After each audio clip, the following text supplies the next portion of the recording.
रात का समय था। घड़ी की सुई 1 बजे पर थी।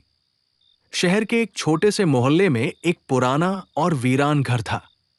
लोगों का कहना था कि वहां रात को अजीब अजीब आवाजें आती हैं, पर यह अफवाहें ही मानी जाती थी। जब तक कि एक दिन उस घर में रहने वाले मालिक की रहस्यमयी तरीके से मौत नहीं हो गई। विनय एक प्राइवेट डिटेक्टिव था।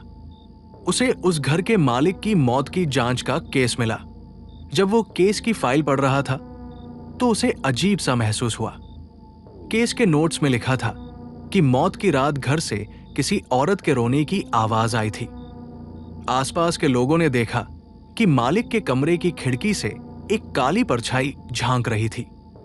विनय ने अपने असिस्टेंट नवीन को बुलाया और कहा, तू मेरे साथ इस केस में मदद करेगा, लेकिन ये आसान नहीं होगा। कुछ अजीब जरूर है इस मामले में। अगले दिन शाम को विनय और नवीन उस घर पहुंचे। घर के बाहर पहुंचते ही हवा में सन्नाटा था। किवाड़ खड़खड़ा रहे थे, जैसे किसी अदृश्य हाथ ने उन्हें हल्का सा धक्का दिया हो। नवीन ने पूछा, साहब अंदर चले? विनय ने सिर हिलाया और दरवाजा खोल दिया। घर के अंदर घुसते ही एक अजीब सी बदबू ने उनका स्वागत किया। दीवारों पर धूल और छत से मकड़ी के जाले लटक रहे थे। उन्होंने टॉर्च जलाई और घर की तलाशी शुरू की। जैसे ही वे तहखाने की ओर बढ़े, नीचे से किसी चीज के घिसटने की आवाज सुनाई दी। नवीन ने घबराते हुए पूछा, साहब ये क्या था? विनय ने कहा, शांत रह, शायद कोई चूहा होगा। तहखाने का दरवाजा जंग लगा हुआ था।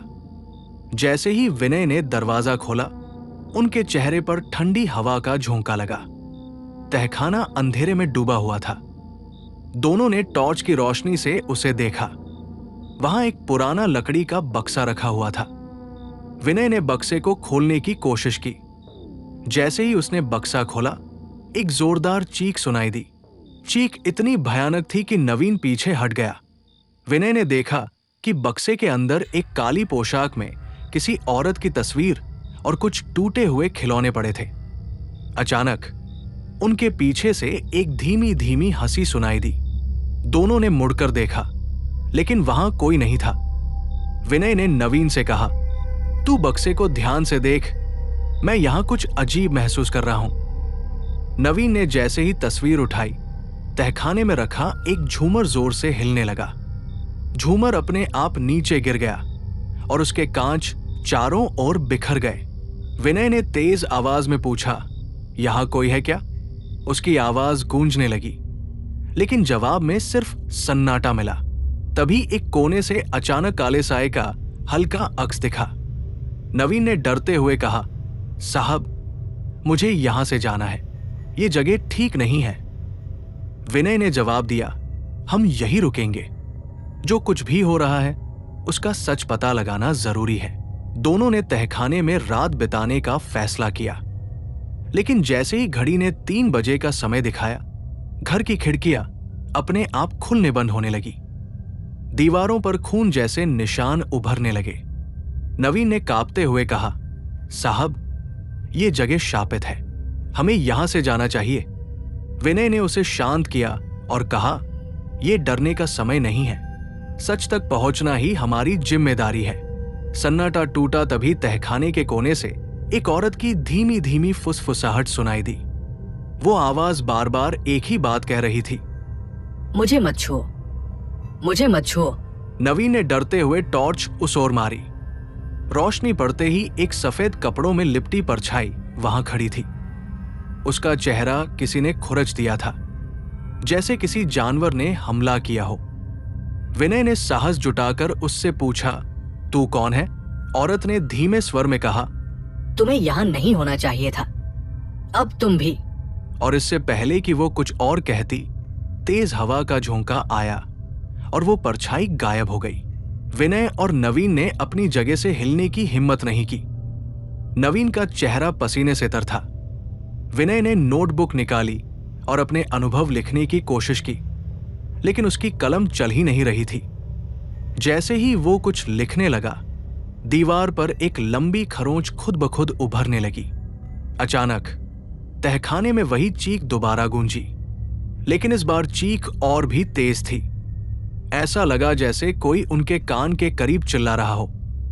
नवीन ने अपने कान पकड़ लिए और चिल्लाया, साहब, यहां से चलो, ये जगह हमें जिंदा नहीं छोड़ेगी। विनय ने गहरी सांस ली और कहा, तू डर मत, ये सब डराने के लिए है। अगर हम अभी भागे तो कभी सच्चाई तक नहीं पहुंच पाएंगे। उन्होंने तहखाने की और गहराई में जाने का फैसला किया। तहखाने के पिछले हिस्से में एक और छोटा दरवाजा था। दरवाजे पर अजीब सी आकृतियां उकेरी हुई थीं, जैसे बच्चों के हाथों के निशान, लेकिन वे हाथ बेहद छोटे और विकृत थे। विनय ने दरवाजा खोलने की कोशिश की, लेकिन दरवाजा जाम था। तभी नवीन ने पीछे से कहा, साहब, ये बक्सा देखो। बक्से पर खून के ताजे निशान थे और उस पर किसी ने बड़े अक्षरों में लिखा था, मत खोलो। विनय ने बक्से के पास जाकर उसका निरीक्षण किया। जैसे ही उसने उसे छुआ, बक्सा अपने आप खुल गया। बक्से के अंदर पुरानी फटी हुई गुड़िया पड़ी थी, लेकिन वो कोई साधारण गुड़िया नहीं थी। उसकी आंखें इंसान जैसी लग रही थी। नवीन ने घबराकर कहा, साहब, ये गुड़िया देख रही है। विनय ने उसे शांत किया और गुड़िया को ध्यान से देखा। तभी गुड़िया ने अचानक आंखें झपका ली। तहखाने की रोशनी अचानक बंद हो गई। टॉर्च की रोशनी भी झपकने लगी। चारों ओर घना अंधेरा छा गया और तभी एक अजीब, मर्दानी और औरत की मिलीजुली हंसी गूंजने लगी। नवीन ने चिल्लाकर कहा, साहब, ये जगह हमें मार डालेगी। विनय ने उसका हाथ पकड़ा और कहा, तू शांत रह, आवाज की दिशा में चल। दोनों ने अंधेरे में हंसी का पीछा किया। हंसी एक पुराने शीशे से आ रही थी। शीशे पर धुंध छाई हुई थी, लेकिन उसमें धीरे धीरे एक चेहरा उभरने लगा। चेहरा इतना डरावना था कि नवीन के मुंह से चीख निकल गई। उस चेहरे की आंखें पूरी तरह काली थी और उसके मुंह से खून बह रहा था। विनय ने शीशे के पास जाकर पूछा, तू कौन है और ये सब क्यों कर रहा है? शीशे में चेहरा धीरे धीरे मुस्कुराने लगा और गूंजती आवाज में कहा, तुमने दरवाजा क्यों खोला? अब ये घर तुम्हें कभी जाने नहीं देगा। विनय ने जवाब दिया, मैं सच जानने आया हूं। मुझे बताओ, यहां क्या हुआ था? चेहरा अचानक गायब हो गया और उसकी जगह शीशे में एक पुराने समय का दृश्य उभरने लगा। उसमें एक औरत थी जो इस घर में रहने आई थी। वो गर्भवती थी और बहुत खुश लग रही थी, लेकिन अचानक उसका पति उसके साथ मारपीट करने लगा। वो औरत तहखाने में छुप गई। उसी तहखाने में उसने बच्चे को जन्म दिया, लेकिन बच्चे की मौत हो गई। औरत पागल हो गई और उसने खुद को तहखाने में फांसी लगा ली। उसके मरने के बाद इस घर में रहने वाले हर व्यक्ति की रहस्यमय तरीके से मौत हो गई। विनय ने शीशे को तोड़ने की कोशिश की, लेकिन शीशा टूटने के बजाय और गहरा होता गया। तभी अचानक तहखाने की दीवारों से खून बहने लगा। दीवारों पर लिखावट उभरने लगी, तुम यहां नहीं बचोगे। नवीन ने घबराकर कहा, साहब, चलो यहां से, ये जगह हमें मार देगी। विनय ने बक्से की ओर देखा और गुड़िया को उठाया। तभी गुड़िया ने अपनी गर्दन घुमाई और जोर से चीख मारी। तहखाने में हर तरफ अजीब सी परछाइयां उभरने लगी। भागने की कोशिश विनय और नवीन ने भागने की कोशिश की। उन्होंने तहखाने का दरवाजा खोला, लेकिन बाहर जाने का रास्ता बंद हो गया था। पीछे से एक साया धीरे धीरे उनकी ओर बढ़ने लगा। वो साया वही औरत थी जिसका चेहरा शीशे में दिखा था।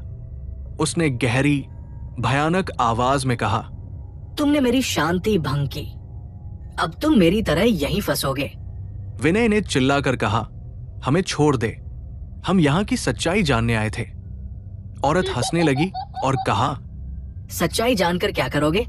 यहां से कोई जिंदा नहीं जा सकता। तभी तहखाने की छत गिरने लगी। दोनों ने भागने की कोशिश की, लेकिन दरवाजा खुला नहीं। नवीन जोर से चिल्लाने लगा, साहब, ये हमारा अंत है। तभी एक जोरदार धमाका हुआ और विनय और नवीन दोनों बेहोश हो गए। जब दोनों की आंखें खुली तो वे तहखाने के बाहर पड़े थे, लेकिन उनका शरीर खून से लथपथ था और उनके कपड़ों पर वही खरोंच के निशान थे जो उन्होंने दीवारों पर देखे थे। वे किसी तरह उस घर से बाहर निकले, लेकिन आज भी दोनों को रात में उसी औरत की आवाज सुनाई देती है। वो कहती है, तुम्हारा हिसाब अभी पूरा नहीं हुआ, मैं आऊंगी।